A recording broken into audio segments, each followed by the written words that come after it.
Weekend we were due to go to the Newbury Land Rover sale to get some bits for the series Land Rovers. I discovered oil in the water of the TD5 engine.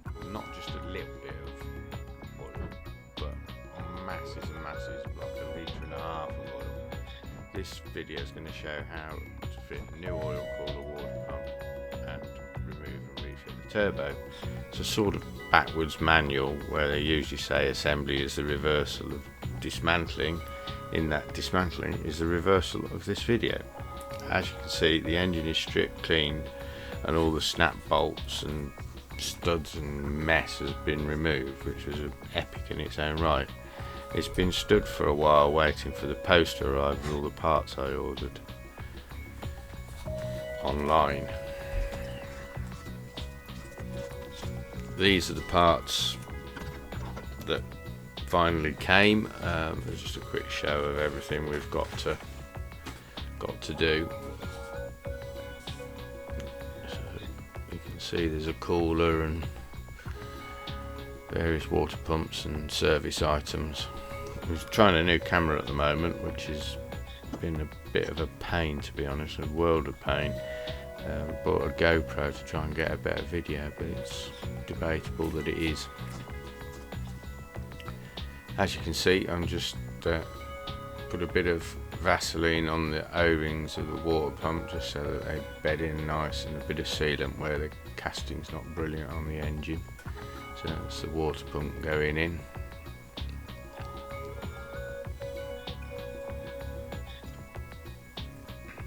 Put a bit of sealant on there as well. So.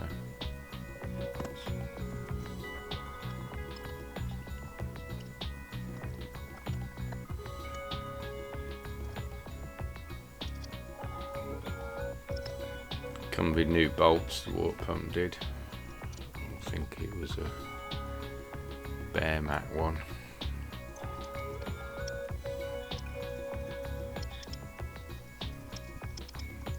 The wear on the drive of the water pump was quite bad, so it was a good thing to change it anyway. The actual impeller was fine, but the peg drive system was quite badly worn.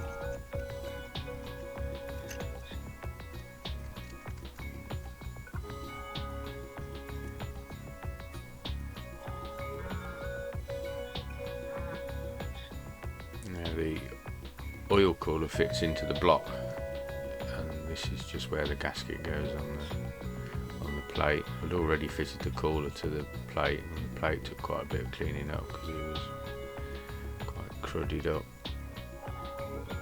It's been on there a long time, I guess.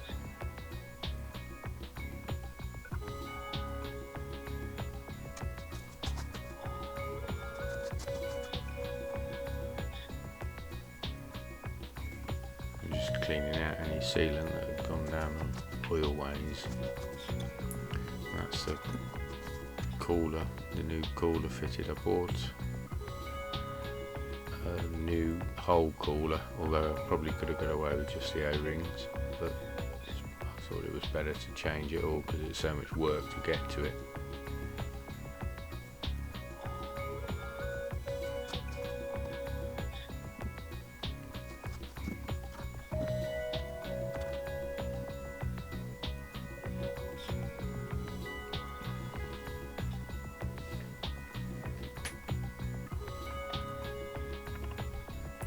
A new small hose to go on, and bought new clips, which I bought at Newbury when we did go there in a different vehicle.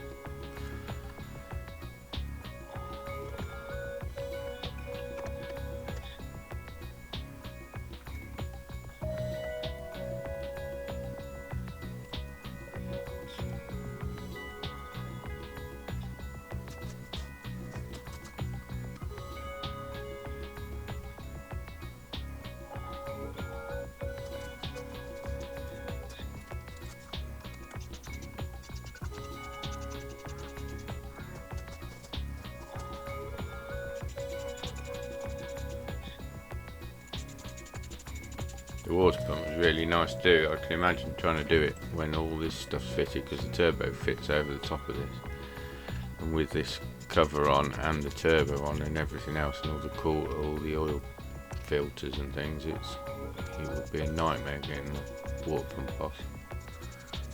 It was easy really now. At least you can see it.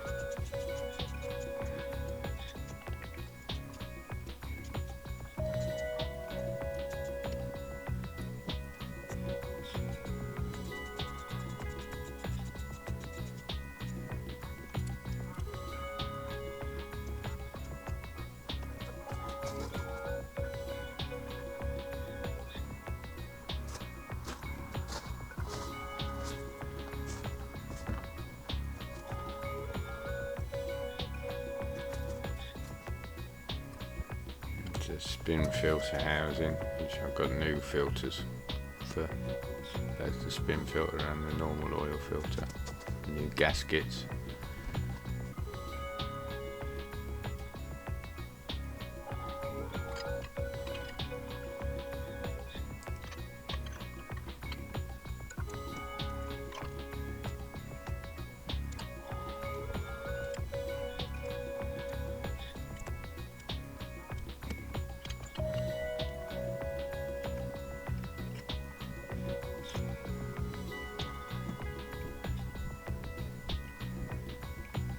Just 3 bolts hold that on, so it's not too bad.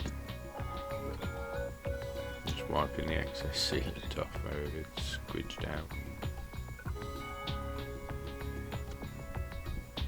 I'm doing the Jubilee clips up on the little hose at the back.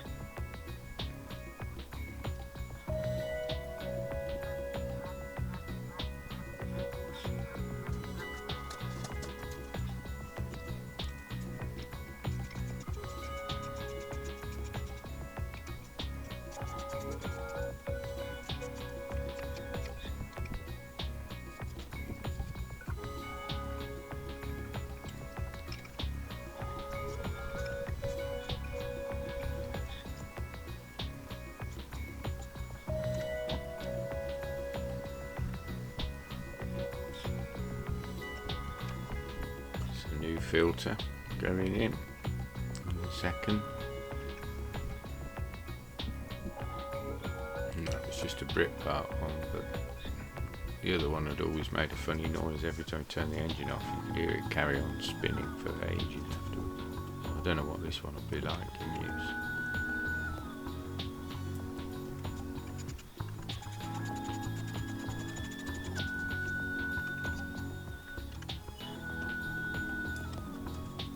Main oil filter to go on.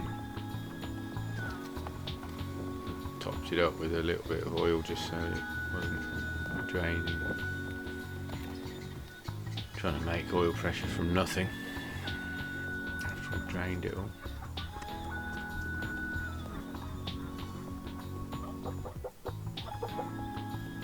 A bit more of the gasket stuff on, just very fine.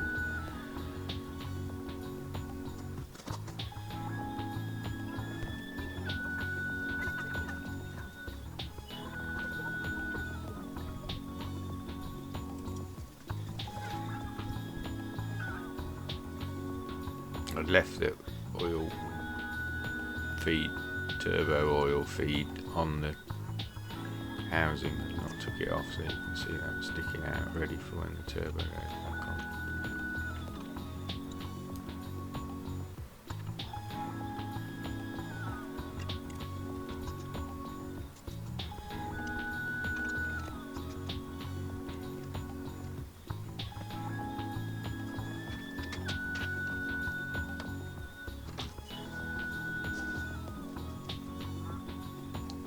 Clearing out all the paper because it had been standing for so long. I'd blocked all the ports off with paper so they didn't get too messy down there.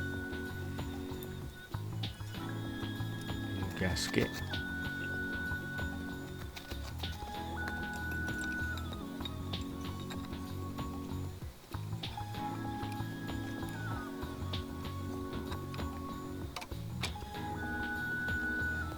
You don't see it there, but I did actually put a new gasket on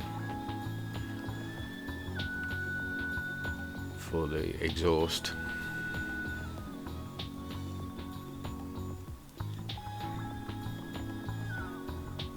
But I think I managed to edit that out somehow. But it's difficult now. Everyone knows what a gasket is.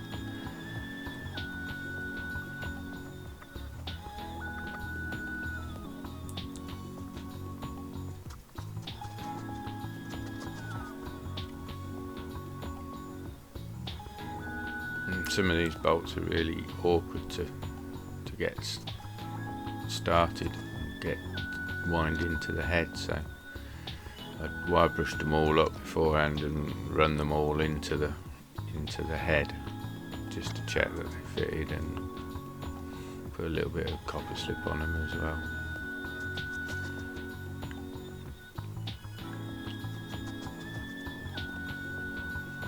There's ones underneath there, that's one you can just get on there, and then there's the one that's underneath the main branch to the turbo. That's, I think it's possibly that one there.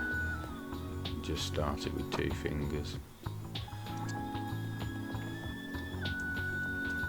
And while it was loose, I fitted the drain pipe and the feed pipe, so I could wiggle the turbo around if I needed to line them up.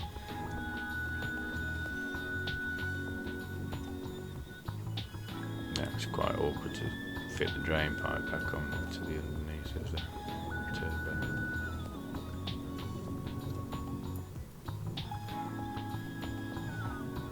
Can't really see where somebody's head's in the way.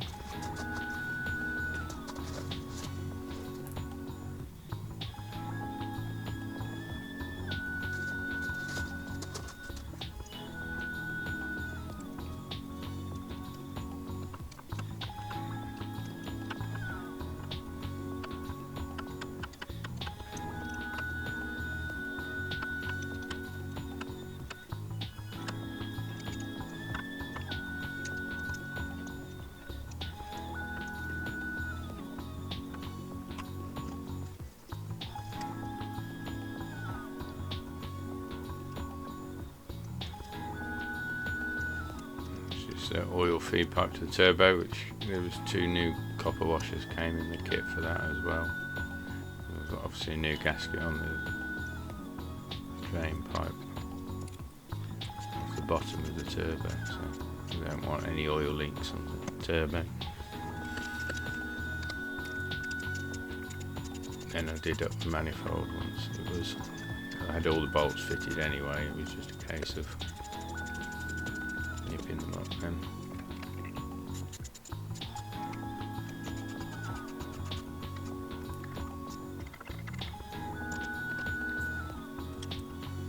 That middle one was easy with a wind up as much as you could with your fingers, and then it's a ratchet spanner, like a Halford's ratchet spanner, which is really good for that. It's small enough to fit in there.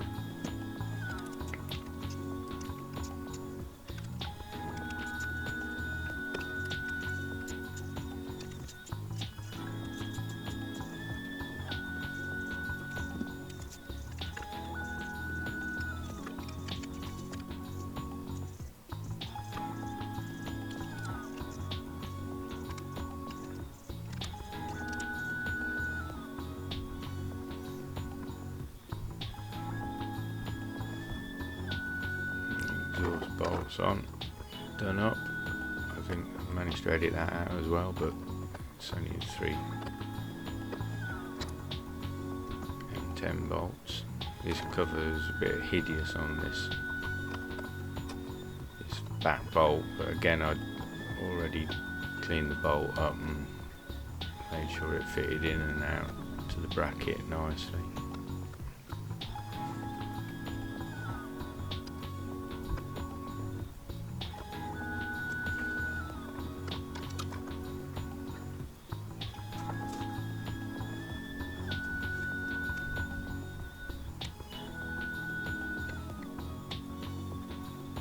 I think I dropped the bolt at this point. I lost it, never did find it. I went and got another one in a bit out of the shed.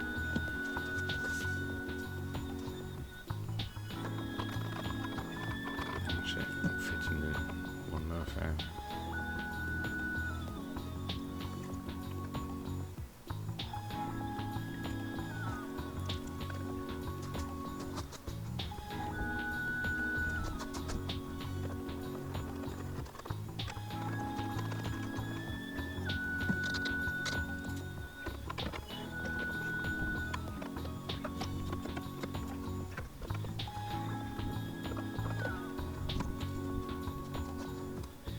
coverall on, ready.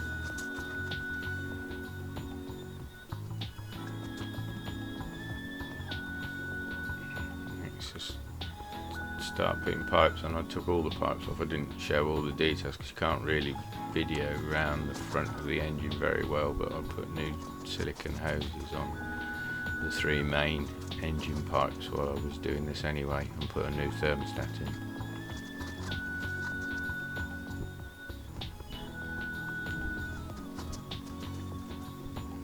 I don't think they were the best silicone hoses, they were only cheap ones off eBay, and I don't think the shape's brilliant, particularly on that one there that I'm playing with now. Then my battery went flat, so now I just took some pictures of the parts being fitted to show that I have fitted them all and finished it and got everything back to where it should be. And I think at the end there's a little video of it running because I'd recharged the battery in the meantime, but you can see that parts going back on and the silicone breather hose which I fitted on as well.